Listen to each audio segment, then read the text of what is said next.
Christopher, how are you doing today? Good, good. Happy to hear it. First of all, congratulations on the movie. Thank you. All the way through it, a quote was rattling around my head, and it was Ian Malcolm from Jurassic Park. Yeah, but your scientists were so preoccupied with whether or not they could, they didn't stop to think if they should. And it felt like Oppenheimer started off as one and ended off as the other, which is kind of interesting to me. But also, from your movies, there is kind of a through line of how technology can potentially be this awesome thing and this terrible thing. Yeah. Would you say that's a fair through line for some of your work? Very much. I mean, I'm interested in stories about the danger of knowledge in some ways. And sometimes that's simple dramatic knowledge, like in The Dark Knight when Alfred burns the letter from Rachel to Bruce Wayne to withhold that knowledge from him. Sometimes it's very literal, as in Oppenheimer, where, the idea of the knowledge of splitting the atom and that leading to its application as a bomb. But of course, the interesting thing to me, when you talk about that quote from Jurassic Park, what's interesting to me about Oppenheimer and his colleagues at the time, I would have no interest in making a film about scientists who were too blind to realize the implications of what they were doing and stumbled into something appalling.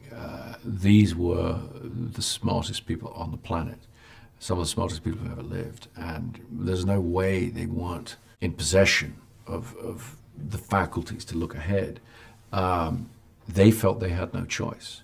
They were in a race against the German physicists who had first split the atom, who were intent on making a nuclear weapon. And as Oppenheimer says to Robbie in the film, they had no choice. That makes it an interesting story. People who are forced to take an action that they know may have awful consequences. And Oppenheimer's story is full of those kind of paradoxical situations and ethical dilemmas. My goal with this telling is to put people in his head and have them understand him rather than judge him. Mm-hmm. Well, I think a lot of that understanding also comes from Killian's performance, because obviously from Ireland, I've seen every tiny thing he's done from decades back, and even when I think I've seen everything he can do, I see this and I'm just in awe again. I'm like, holy moly, he's just so good in this. But again, something that I've noticed a bit of a through line is, I guess, would it be fair to say you have a bit of a love for our Irish actors? Because between the Republic and Northern Ireland, we obviously have Killian, we had Barry Keoghan in Dunkirk, we had Liam Neeson, we have Kenneth Branagh. So we have so many, I guess, fantastic Irish actors appearing in your work. And many others who I haven't had a chance to work with yet. Absolutely. Killian is an actor that I had the good fortune to work with and meet 20 years ago, and so any opportunity to work with him in any capacity is something I've taken over the years.